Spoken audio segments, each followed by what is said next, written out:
Ici, Monsieur Viala.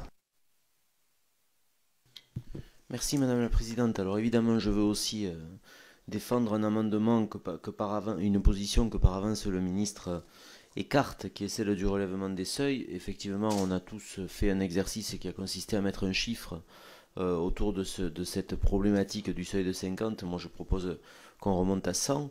Et je souscris complètement aux arguments qui ont été développés par mes collègues et par Laure de la Raudière, en ajoutant deux.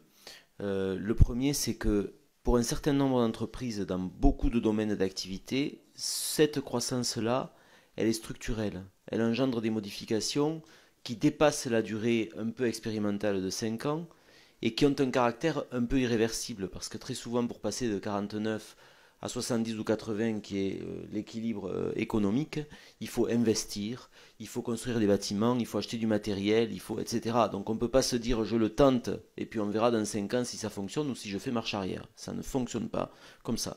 Deuxième chose, il y a une notion aussi de justice sur l'encouragement que vous souhaitez faire au développement économique par rapport au territoire.